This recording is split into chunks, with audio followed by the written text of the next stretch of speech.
अस्सलाम वालेकुम बच्चों, आई होप आप सब ठीक हो गए। अच्छा बच्चों, हम लोग नर्वस कोऑर्डिनेशन का ये पार्ट 3 है। और इसमें हम लोग ने आई गेस हम लोगों ने ब्रेन स्टार्ट कर दिया था। सही है। ब्रेन के बारे में कुछ पॉइंट्स यहाँ पे लिखे हुए हैं जिस जो आपके एमसीक्यूज में आ सकते हैं। तो जैसे इस पे लिखा हुआ है कि जो ब्रेन है ये तकरीबन 1.4 kg का, यानी कि 3 पाउंड्स इन वेट। सही है, उसका वेट। ये आपके एमसीक्यूज के लिए पॉइंट इंपॉर्टेंट हो सकता है।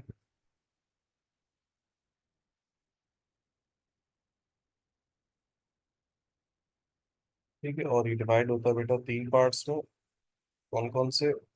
Fore brain, mid brain, hind brain. सही है। फोर ब्रेन जो होता है बेटा सबसे लार्जेस्ट पार्ट होता है, जिसमें सेरिब्रम आता है, बताया था मैंने। और फोर ब्रेन को मजीद दो हिस्सों में डिवाइड किया गया, टेलेंसिफेलॉन, डायंसिफेलॉन। और टेलेंसिफेलॉन बेटा जो है वो दो हिस्सों में डिवाइड किया गया है। एक है सेरिब्रल कॉर्टेक्स, जो आसान लफ्जों में आप सेरिब्रम कह दो। और एक है कॉर्पस कैलोसम। सही। सेरिब्रम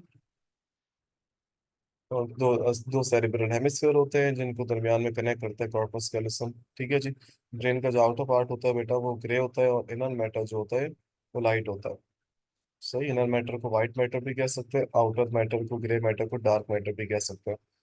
और सेरिब्रम में या सेरिब्रल कॉर्टेक्स में तकरीबन 10 से 50 बिलियन न्यूरॉन्स हैं। सही। फिर मैंने आपको बताया था ब्रेन की प्रोटेक्शन भी होती है बेटा, मेनिंजेस वाले टॉपिक। सही। और एक और भी चीज बताई थी बेटा, ब्रेन का जो सबसे बड़ा पार्ट होता है सेरिब्रम, फोर ब्रेन का जो सबसे बड़ा पार्ट है, वो सेरिब्रम जो है बेटा वो चार हिस्सों में डिवाइडेड है। यानी कि चार लोब्स में डिवाइडेड है: frontal lobe, parietal lobe, occipital lobe, temporal lobes. सही।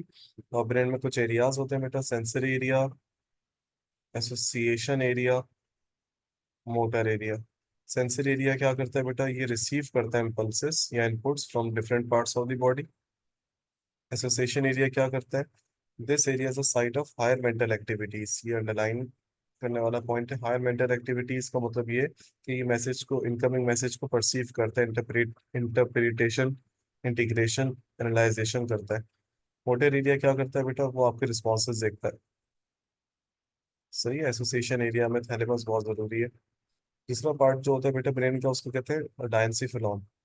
एक होता है टेरेंसिफिलॉन और एक होता है डायंसिफिलॉन। डायंसिफिलॉन में बेटा दो पार्ट्स आते हैं: थैलेमस एंड लिम्बिक सिस्टम। अभी मैं आपको सब दिखाऊंगा पिक्चर्स में। थैलेमस के बारे में बेटा, मेजर इंटीग्रेटिंग सेंटर। थैलेमस के नीचे होता है हाइपोथैलेमस, तभी इसको हाइपोथैलेमस कहते हैं। और ये पूरी बॉडी में जितनी भी सेंसरी इंफॉर्मेशन आती है, ये उसको लेके जाता है सेरिब्रम तक, ताकि फिर वहां से मैसेज आ सके, मोटर इंफॉर्मेशन। सही। तो थैलेमस का एक और नाम होता है बेटा relay centre. Thalamus is also known as relay centre या बॉडी का क्लियरिंग हाउस। मैं यहाँ लिख देता हूँ: thalamus is also known as, thalamus also known as relay centre और क्लियरिंग हाउस। उसका मतलब क्या है? कि बॉडी की जो जो सेंसरी इंफॉर्मेशन है उसको ब्रेन के डिफरेंट पार्ट्स तक लेके जा रहा है। सही। थैलेमस, ये मैंने लिख दिया थैलेमस के नीचे, थैलेमस के ऊपर, सॉरी। अच्छा, दूसरा एक और पार्ट होता है बेटा लिम्बिक सिस्टम। लिम्बिक सिस्टम में हाइपोथैलेमस, एमिगडाला और पॉन्स आते हैं। सही है। यहाँ पे लिखा हुआ होगा हाइपोथैलेमस, एमिगडाला और हिप्पोकैम्पस, सॉरी। ठीक है। लिम्बिक सिस्टम में तीन आ गए: हाइपोथैलेमस, ये रहा आपके पास एमिगडाला। इनकी लोकेशंस भी आप देख सकते हो: थैलेमस के नीचे हाइपोथैलेमस, ये एमिगडाला और ये हिप्पोकैम्पस। हाइपोथैलेमस बेटा बॉडी में बहुत सारे काम करता है। ये बॉडी में टेम्परेचर मेंटेन करता है, hunger, thirst, osmoregulation, biological rhythms आप चेक कर सकते हो, water balance, menstrual cycle, autonomic nervous system, बहुत सारी चीजें देखता है हाइपोथैलेमस। इसको मास्टर माइंड ऑफ रिप्रोडक्शन भी कहते हैं। इसको हम लोग हाइपोथैलेमस को master switch board of the body भी कहते हैं, मास्टर माइंड ऑफ रिप्रोडक्शन, बहुत सारे नाम है। हाइपोथैलेमस। हाइपोथैलेमस और भी देखो क्या क्या करता है, rage, fear, pleasure, sexual arousal. सही। एमिगडाला का फंक्शन क्या है? एमिगडाला जो है वो आपकी बॉडी में रिस्पॉन्सिबल है appropriate behavioural responses to environmental stimuli. Environmental stimulus से कोई आपके रिस्पॉन्सेज कौन कौन से? They control feelings and emotions of loner, fear,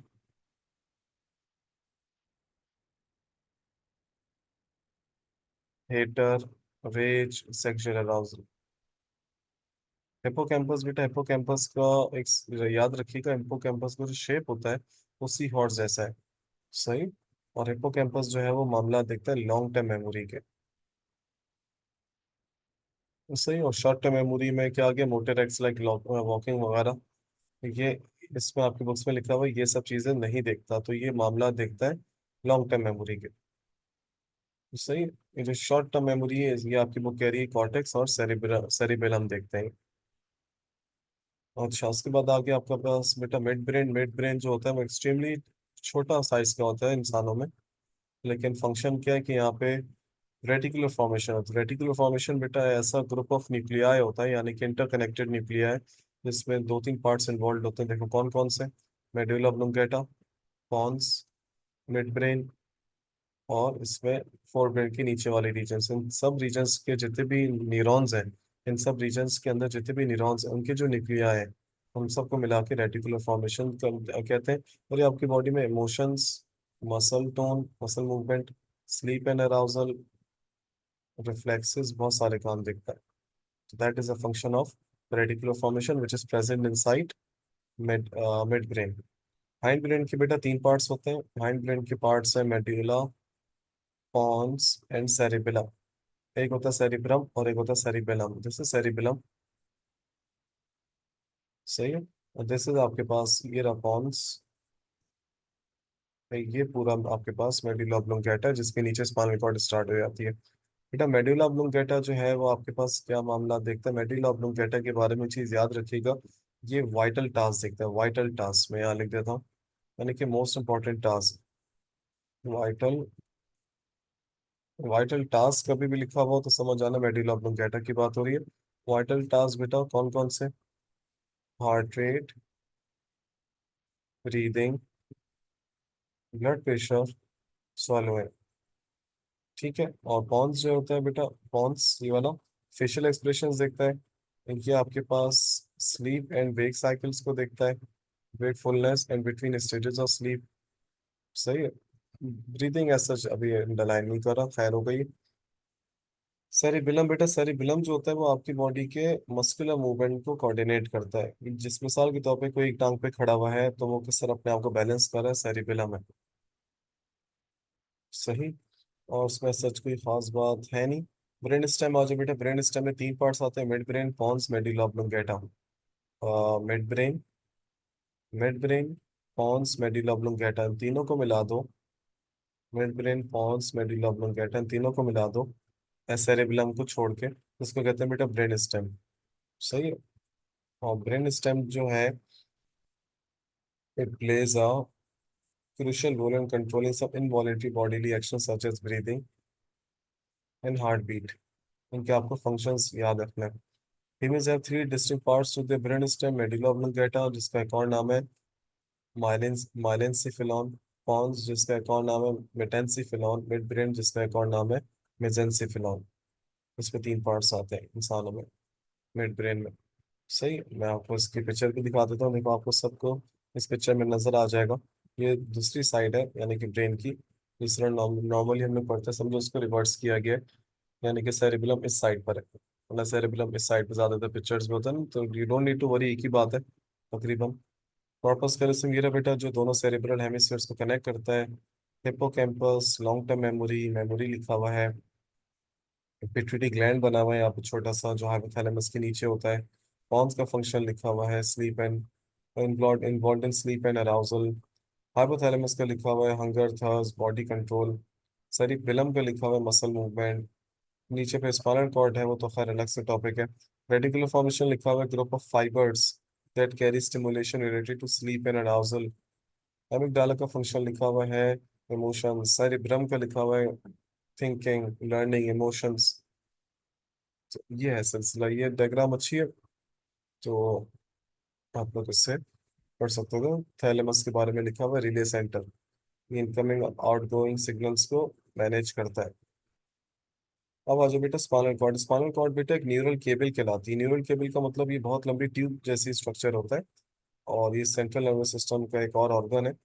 Why it is called organ? Because it is made up of tissues and tissues are made up of cells. CNS के अंदर जो sales होते हैं उनको बेटा न्यूरॉन्स कहते हैं। तो कहाँ से कहाँ एक्सटेंड करता है? ये ब्रेन के नीचे से निकलता है, मेडुला ऑब्लोंगेटा से, थ्रू द बैकबोन, बैकबोन के अंदर से जाता है, और हमारे पास ये बैकबोन से जाता है और प्रोटेक्ट होता है, समझो, वर्टिब्रल कॉलम इस तरह लिखा हुआ है। तो बात एक ही है, वर्टिब्रल कॉलम गिरा बेटा, बीच में इसके ओपनिंग होती है, यहाँ से स्पाइनल कॉर्ड गुजरता है। और सीएनएस में ब्रेन और स्पाइनल कॉर्ड आते हैं बेटा। ब्रेन में भी मैनेजेस हैं तीनों, टीरा मैटर, अरेक्नॉइड मैटर, पाया मैटर, थ्री मेम्ब्रेन्स पढ़ाई थी लास्ट लेक्चर में, यहाँ पे भी वही है। स्पाइनल कॉर्ड के अंदर बेटा दो जोन्स मिलते हैं आपको। अच्छा, स्पाइनल कॉर्ड का सीन होना है बेटा, स्पाइनल कॉर्ड का जो आउटर मैटर होता है, this one is light matter या वाइट मैटर, और इनर मैटर होता है डार्क मैटर या ग्रे। जबकि ब्रेन का आउटर मैटर होता है ग्रे, इनर मैटर होता है लाइट। सही है। तो अब आउटर को आउटर क्यों कहते हैं ग्रे को, मैं ग्रे क्या चीज होती है वो मैं आपको बताऊंगा। उससे पहले एक पिक्चर देख लेते हैं हम लोग।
अच्छा बच्चों, ये स्पाइनल कॉर्ड का स्ट्रक्चर है बेटा पूरा एक, स्पाइनल कॉर्ड का क्रॉस सेक्शन है। इसका भी अगर आप डार्क मैटर चेक करें, एच शेप या हॉर्न शेप है। सही है। अच्छा बेटा, स्पाइनल कॉर्ड होता तो हमारे पीछे है, लेकिन समझो ये वाला हिस्सा हमारे आगे की तरफ है, ये वाला हिस्सा हमारे पीछे की तरफ है। सही, यानी कि ये डोर्सल पार्ट है और ये वेंट्रल पार्ट है। अच्छा बेटा, स्पाइनल कॉर्ड के अंदर जो न्यूरॉन्स आते हैं, उनसे जो नर्व्स बनती हैं, उनको हम लोग मिक्स्ड नर्व्स कहते हैं। Mixed nerves, why they are called mixed nerves? क्योंकि उन नर्व्स में जो होता है, जैसे ये नर्व है, ये ब्लू वाला और रेड, ये दोनों क्या चीज़ें हैं सर? ये दोनों न्यूरॉन्स हैं।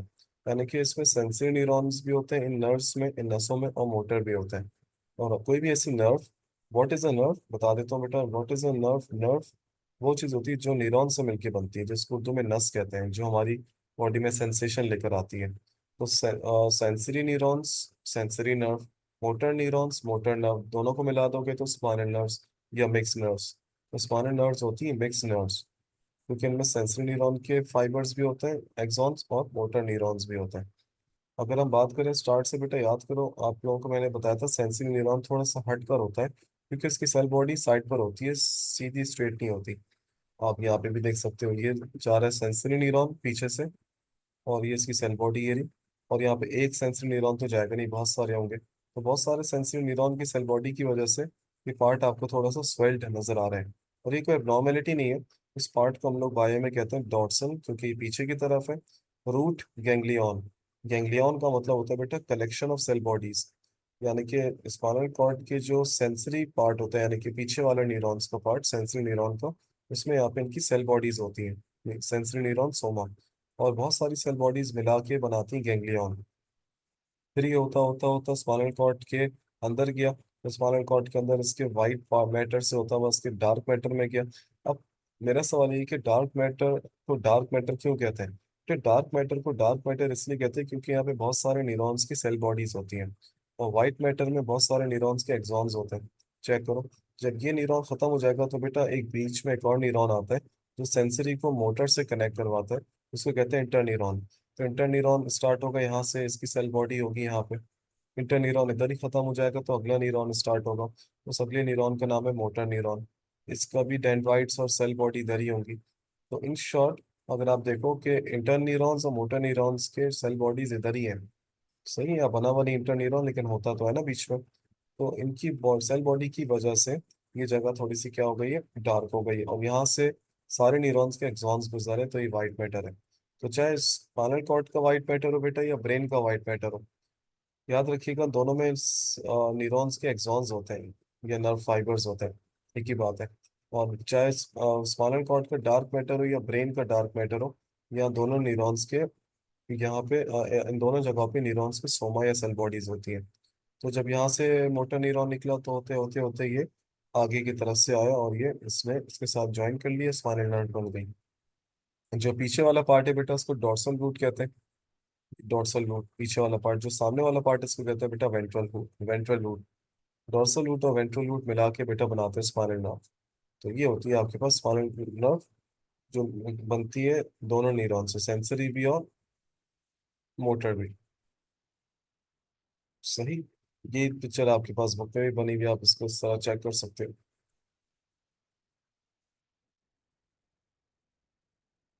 उसमें यहाँ पे लिखा हुआ है कि इनर जोन में, यानी कि डार्क मैटर में सेल बॉडीज होती हैं इंटर न्यूरॉन्स की, मोटर न्यूरॉन्स की और न्यूरोग्लिया। यहाँ सेंसरी न्यूरॉन को देखो जिक्र नहीं, क्योंकि उसकी सेल बॉडी तो बाहर ही आ चुकी है रास्ते में, इसने बनाया था सेल डॉर्सल रूट गैंग्लियन से। न्यूरोग्लिया क्या होता है बेटा? न्यूरॉन्स के असिस्टेंट जो उसके काम करने में मदद देते हैं। ऑटोजोन यानी कि व्हाइट मैटर में क्या होता है बेटा? एक्सॉन्स होते हैं। सेंसरी न्यूरॉन के होते हैं, मोटर के भी होते हैं। सही, तो यहाँ पे वो दोनों बातें लिखी हुई हैं। अच्छा, उसके बाद आपके पास लिखा हुआ है कि स्पाइनल कॉर्ड जो है ऑल्सो फंक्शंस इन रिफ्लेक्सेस। मैंने आपको बताया था बेटा रिफ्लेक्स एक्शंस का ज्यादातर ताल्लुक होता है तो स्पाइनल कॉर्ड से। मैसेज को रिले करने के अलावा भी इसका और क्या काम है कि इस रिफ्लेक्स एक्शंस के मामला देखता है स्पाइनल कॉर्ड। सही है। एक और बहुत आसान टॉपिक बेटा, जो ब्रेन से जो नर्व्स निकलती हैं उनको कहते हैं क्रेनियल नर्व्स, और वो होती हैं आपके पास 12 पेयर्स। सही है, जो नर्व्स ओरिजिनेट होती है ब्रेन में, और वो इनोवेट यानी कि वो कहाँ कहाँ जाती है, organs of the head and upper body, body के अपर साइड तक ही रहती है क्योंकि ब्रेन से निकली है। और जो स्पाइनल कॉर्ड है, क्योंकि स्पाइनल कॉर्ड हमारे नेक से लेके हमारे सर्वाइकल वर्टिब्रा से लेके हमारे लंबर वर्टिब्रा नीचे तक जाता है, तो उससे जो नर्व्स निकलती है उनकी तादाद भी ज्यादा है, और वो बॉडी के बाकी हिस्सों को कवर करते हैं। तो लिखा हुआ है the nerves, spinal nerves originate in the, originate यानी कि निकलती कहाँ से, इस तरह क्रेनियल नर्व्स ओरिजिनेट होती है ब्रेन से, स्पाइनल नर्व्स ओरिजिनेट होती है स्पाइनल कॉर्ड से, और ये पूरी बॉडी को इनर्वेट, इनर्वेट मतलब जहाँ जहाँ नर्व्स जाती हैं। सही, ज्यादातर क्रेनियल नर्व्स क्या होती हैं? बोथ सेंसरी भी और मोटर भी, यानी कि मिक्स्ड। कुछ क्रेनियल नर्व्स ऐसी होती है जिनका जो सिर्फ क्या उनसी होती है, सेंसरी। जिस तरह दो नर्व्स हैं, ऑल्फैक्टरी नर्व और optic nerve. Olfactory sense of smell, optic sense of vision. Spinal nerve जो होता है वो दो कंपार्टमेंट्स में होता है, कंपोनेंट्स में सॉरी, सेंसरी या मोटर। सही है, उसमें यहाँ पे लिखा हुआ है एक रूट होती है डॉर्सल रूट और एक होती है ventral root. Spinal nerves mostly mix nerves कहलाती है। आप चेक करो, इसमें दो आपके नर्वस सिस्टम में, सीएनएस में आते हैं ब्रेन और स्पाइनल कॉर्ड, पीएनएस में आते हैं इनसे निकलने वाली नर्व्स। ये वाली जो नर्व्स है अपर पोर्शन ऑफ बॉडी को देख रही क्रेनियल नर्व्स है, और ये आपके पास गैंग्लिया आउटसाइड द बॉडी है, यानी कि स्पाइनल कॉर्ड की बात हो रही है, ganglia outside CNS, sorry, CNS के आउटसाइड जिससे गैंग्लिया बनता है। Ganglia what? Collection of cell bodies. और ये जो सारी नर्व्स निकल रही है स्पाइनल नर्व्स बिल्कुल बॉडी के हर जगह जाती है, पेरिफेरल पार्ट्स तक जाती है, कोने तक जाती है, हर जगह। दो किस्म के नर्वस सिस्टम आते हैं बेटा, सीएनएस के बाद एक और सिस्टम आता है PNS. PNS, peripheral nervous system. इसमें दो आते हैं बेटा, सोमैटिक और ऑटोनॉमिक। सोमैटिक का ताल्लुक बेटा आपके कॉन्शियस कंट्रोल से होता है, यानी कि आपके बस में, और ये आपके स्केलेटल मसल्स देखते हैं मामला। सही है, याद रखिएगा इसमें। रिफ्लेक्सेस का कोई गेम नहीं। ऑटोनॉमिक नर्वस सिस्टम वो होता है बेटा जो हमारे कार्डिक मसल्स और स्मूथ मसल्स के मामला, यानी कि ये वो और वो है मामला जो हमारे इनवॉलेंट्री है। कौन कौन सी चीजें देख लेते हैं, और GIT, cardiovascular, excretory, involuntary action सारे ऑटोनॉमिक देखता है। सही है। अच्छा, ऑटोनॉमिक को ही दो हिस्से में डिवाइड किया गया बेटा। ऑटोनॉमिक की डिविजन्स हैं सिंपैथेटिक और पैरासिम्पैथेटिक। सिंपैथेटिक बेटा फाइट एंड फ्लाइट, यानी कि फटने की कंडीशन में हमारे साथ जो होता है, एनर्जी लेवल हाई, गुस्सा, आ, मतलब बहुत सारी चीजें, हार्ट बीट तेज, ब्रीदिंग तेज, ये चीज सही है सिंपैथेटिक नर्वस सिस्टम। और उसके बाद जब रेस्ट के मामला होते हैं तो वो बॉडी को जो स्टेट ऑफ कामनेस में लेकर आता है वो पैरासिम्पैथेटिक है। इसमें लिखा हुआ बेटा बॉडी के स्ट्रेस के मामला हो, हाई एनर्जी एक्टिविटी हो। सही, पीएमसी का टेस्ट आप दे रहे हो एप्टीट्यूड का, जाहिर सी बात है टेंशन होती है, एक होता है नेचुरली, तो वो बेटा सिंपैथेटिक नर्वस सिस्टम है। Fighting, escaping, giving a speech, यानी कि इतने सारे लोगों के सामने आप स्पीच दे रहे हो तो एक नेचुरली होता है। उसको फाइट और फ्लाइट भी कहते हैं, फियर फाइट और फ्लाइट कहते हैं, बुक में एक एफ कम लिखा हुआ है। फियर फाइट और फ्लाइट के मामला, फ्लाइट मतलब बर्ड्स के साथ जो मामला होते हैं उनकी भी, जब वो उड़ान भर रहे होते हैं, when they are about to fly, उनके साथ जो नेचुरली बॉडी में जो उनको एनर्जेटिक एक्टिविटी के लिए स्टार्ट करता है नर्वस सिस्टम। इसमें कौन कौन सी नर्व्स आती है बेटा, थोरेसिक नर्व्स आती है और लंबर नर्व्स। सही, थोरेसिक नर्व्स और लंबर नर्व्स स्पाइनल कॉर्ड की नर्व्स है ना। पैरासिम्पैथेटिक नर्वस सिस्टम में क्या है बेटा, जब आपकी बॉडी जो है वो मेंटेनेंस पर आ जाए वापस, यानी कि rest and rumination, rest and digest. Swimming करने के बाद आपने नोट किया होगा भूख बहुत लगती है, रेस्ट पर आ गए यानी कि आपका डाइजेस्टिव एक्टिविटी बढ़ा देती है। क्या करती है ये बेटा, ये डाइजेस्टिव ट्रैक को एक्टिव करती है। हार्ट रेट जो तेज हो गया था उसको स्लो करती है, यानी कि बैक टू नॉर्मल। और an air passage in the lungs constrict, air passage जो बहुत ज्यादा एक्सपेंड हो गए थे हैवी ब्रीदिंग में, अब वो वापस बैक टू नॉर्मल आ रहा है। और उसमें कौन कौन सी नर्व्स आती है, क्रीनियल नर्व्स भी आती है इसमें, और सैक्रल नर्व्स भी आती है। क्रीनियल नर्व्स ब्रेन से आती है, यानी कि पैरासिम्पैथेटिक में आपके मामला ब्रेन की नर्व्स की भी आ रहे हैं, यानी कि क्रीनियल नर्व्स। आप देख सकते हो, वाली डिवीजन बहुत आसान है, इसको एक दफा गो थ्रू करना, कोई चीज समझ नहीं आए तो बताना। पैरासिम्पैथेटिक लिखा है और एक सिम्पैथेटिक लिखा है। सिम्पैथेटिक में प्यूपिल डायलेशन हो रही है ताकि ज्यादा रोशनी आए, ताकि ज्यादा आपको फोकस करने में आसानी। पैरासिम्पैथेटिक में प्यूपिल कंस्ट्रिक्शन हो रही है। ये सिम्पैथेटिक में स्लाइवा प्रोडक्शन इनहिबिट हो रही है, इसमें स्लाइवा प्रोडक्शन स्टिमुलेट यानी कि इंक्रीज हो रही है। स्टिमुलेट मतलब बैलेंस कहलाना। यहाँ पे डायलेशन ऑफ ब्रोंक्यूल्स है, यहाँ पे कंस्ट्रिक्शन ऑफ ब्रोंक्यूल्स है। सिंपैथेटिक नर्वस सिस्टम बेटा हार्ट बीट तेज करता है, ये स्लो करता है। सही है, ये एपिनेफ्रिन नॉन एपिनेफ्रिन को निकलवाता है, ये इनको इनहिबिट करवाता है। जो आपके पास इमरजेंसी हार्मोन्स है ये इनहिबिट करते हैं यूरिनेशन को, ये स्टिमुलेट करता है यूरिनेशन को। तो बहुत सारे ऐसे मामला आते हैं बेटा। सही, अच्छा, ये वाले टॉपिक हम लोग अभी पढ़ेंगे थोड़ी देर में, पहले मैं आपको ये पढ़ा दूं उसमें रिसेप्टर से पहले। एक टॉपिक है बच्चों, effect of drugs on nervous coordination.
ज्यादा भी और सही है बस। वो हेलो आउट आउट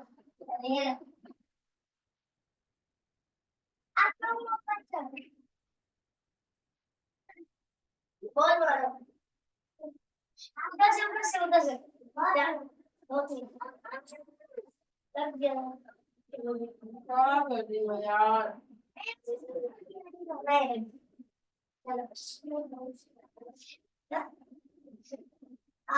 और भी हो आउट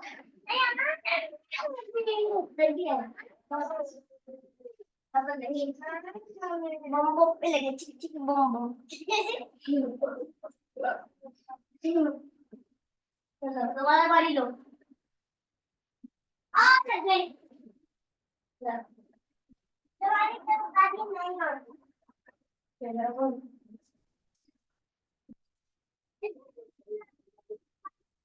तुम्हारा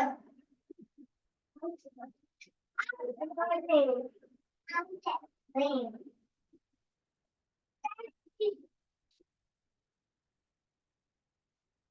आउट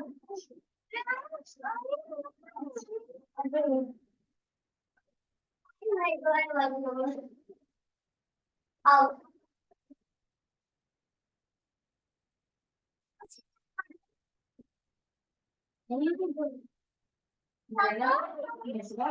जोर से मार दिया आपने है ना वहां से हटो बाहर लोग ना रहना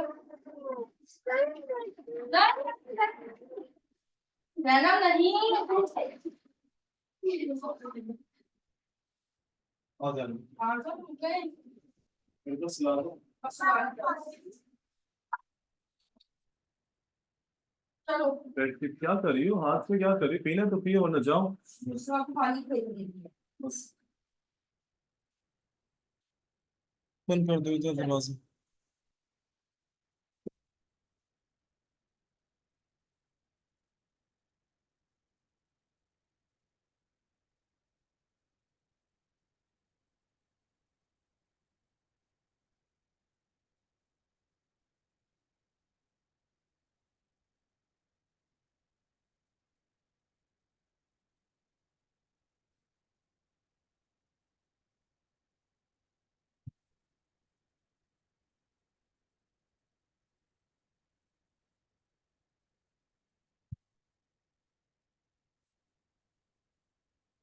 सो बेटा एक टॉपिक है हमारे पास, इफेक्ट ऑफ ड्रग्स और नर्वस कोऑर्डिनेशन, कि ड्रग्स का हमारे नर्वस सिस्टम पे क्या असर होता है। सही, यहाँ पे एक लाइन लिखी है बेटा कि ब्रेन जो होता है कुछ पेन से रिलेटेड एक केमिकल, एक हार्मोन रिलीज करता है, उसको कहते हैं एंडोर्फिन, कि हमारी बॉडी का नेचुरल पेन किलिंग सब्सटेंस है। ये क्या करता है, ये पेन रिसेप्टर्स पे जाने के बाद ना उनके साथ बाइंड कर जाता है, यानी कि उनके फंक्शन को ब्लॉक कर देता है। तो इसकी वजह से हमें पेन का एहसास नहीं होता until the emergency is over। ये ब्रेन का एक नेचुरल पेन किलिंग सब्सटेंस है। अब वो नेचुरल के अलावा अब जो बात आ रही है ना बेटा, वो सब ड्रग्स की आ रही है, तो उसमें ऐसा कुछ आपको याद ही रखना तो इम्पोर्टेंट टॉपिक नहीं है ये, फॉर थ्योरी एग्जाम्स ना, फॉर एप्टीट्यूड के लिए भी ज़्यादा नहीं। तो इसमें कुछ नार्कोटिक ड्रग्स आ रही है बेटा। और कौन कौन सी नार्कोटिक ड्रग्स है इसमें, हीरोइन, कैनबिस, निकोटीन और अल्कोहल इनहेलेंट्स। सही है, ये आपने मेट्रिक क्लास में चैप्टर भी पढ़ा होगा फार्माकोलॉजी, ये उसमें भी ड्रग्स का जिक्र है। सही, नार्कोटिक ड्रग्स बेटा आर्टिफिशियल प्लेजर, पेन फीलिंग या एडिक्टिव फीलिंग जो लेकर आती है आपकी बॉडी में। हीरोइन बेटा जो है वो उसके बारे में लिखा हुआ, ये एक वाइट पाउडर होता है भाई। सही, उसका टेस्ट होता है बेटर। यूफोरिक इफेक्ट्स है इसके, यानी कि वही pain, artificial sorry artificial pleasure, addictive drug है भाई ये, और ये डिराइव्ड हुई है मॉर्फिन एल्कोलॉइड से, और ये पाया जाता है ओपियम पॉपी प्लांट्स में। सही है। अच्छा, ये यूफोरिक इफेक्ट्स लेकर आता है, रश वाले, एंजाइटी वाले, पेन रिलीविंग प्रॉपर्टी रखता है। एंटी एंजाइटी का मतलब यहाँ पे है कि इन शॉर्ट मामला में बिल्कुल सुकून के, क्योंकि एंजाइटी का अपोजिट है। कैनबिस बेटा, कैनबिस एक ड्राइड फ्लावरिंग टॉप और लीव्स है द कैनबिस प्लांट, कैनबिस सटिवा। इससे ये डिराइव किया गया cannabis sativa, dried flower type का होता है ये। सही है। और ये आपके पास ट्रॉपिकल एरियाज में ग्रो करता है along with tobacco, alcohol and caffeine. It is one of the most widely consumed drug है पूरी दुनिया में ही। सही है। और आप अल्लाह भला करे, इसको हम लोग पहले ये कहते थे मैरिजुआना एंड हशीश। सही है।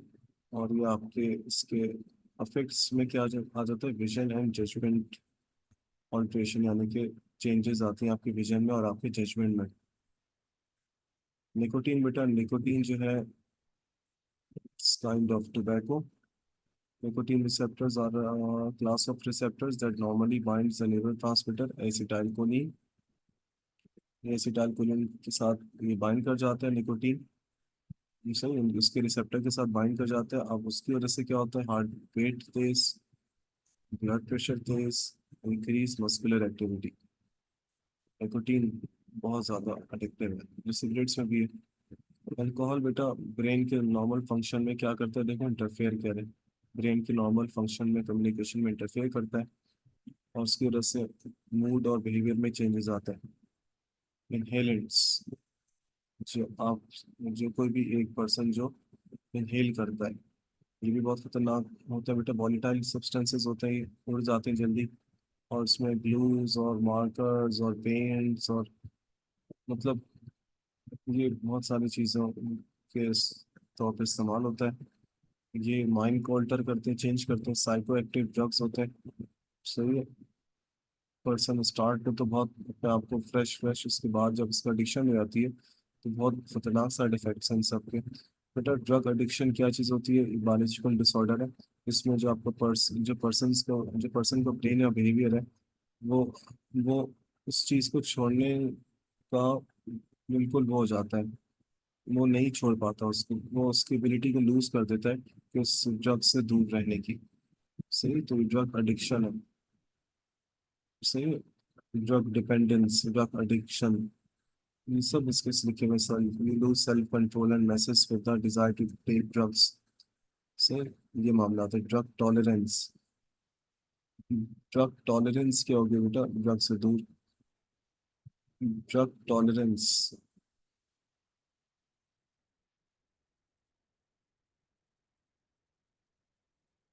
से अच्छा, drug tolerance means loss of efficiency with repeated drug exposure when nicotine and caffeine is used for long time. Larger doses must be taken to produce।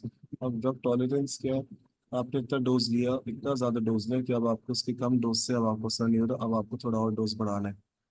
तो ये कब होती है, जब ड्रग एडिक्शन होती है, तो उसके बाद फिर ड्रग टॉलरेंस भी हो जाती है। सही। अच्छा बेटा, आपके नर्वस सिस्टम के कुछ डिसऑर्डर्स हैं बच्चों, उसके कुछ क्लासिफाई किया गया है। कुछ होते हैं वेस्कुलर डिसऑर्डर्स, ब्लड वेसल से लिंक, कुछ होते हैं इन्फेक्शियस डिसऑर्डर, कुछ होते हैं स्ट्रक्चरल डिसऑर्डर, कुछ होते हैं फंक्शनल, कुछ होते हैं डीजेनरेटिव। सही। वेस्कुलर डिसऑर्डर्स में कौन कौन से आते हैं आपके पास, stroke and hematoma. Vascular disorders का ताल्लुक है ब्लड वेसल से, किनको ब्लड प्रेशर बढ़ गया, कोई नाली रप्चर हो गई, ब्लड लीक हुआ। स्ट्रोक क्या बेटा, ये आपके it is caused by an interference with blood supply to the brain. दे में अक्सर ये कब होता है, जब आपकी कोई भी ब्लड वेसल ब्रेन के अंदर क्या हो जाती है, बर्स्ट हो जाती है। सही है। और वो ज़्यादातर होता है ब्लड फ्लो का ब्लॉकेज की वजह से आपकी सेरेब्रल आर्टरी में कोई भी क्लॉट जमा हो गया, सेरेब्रल आर्टरी। कॉज क्या है इसका बेटा, हाइपरटेंशन, वही स्मोकिंग, डायबिटीज मेलाइटिस, अल्कोहल का इंटेक ज़्यादा करना, कोकेन अब्यूज, यानी कि बहुत ज़्यादा miss use of any drug is that drugs abuse. Symptoms क्या है बेटा इसके स्ट्रोक के, सिम्टम्स में पैरालिसिस बहुत कॉमन है। कुछ लोग तो स्ट्रोक को पैरालिसिस भी कहते हैं। Weakness in the arm, face and leg, sudden headache, loss of balance, यानी कि पूरे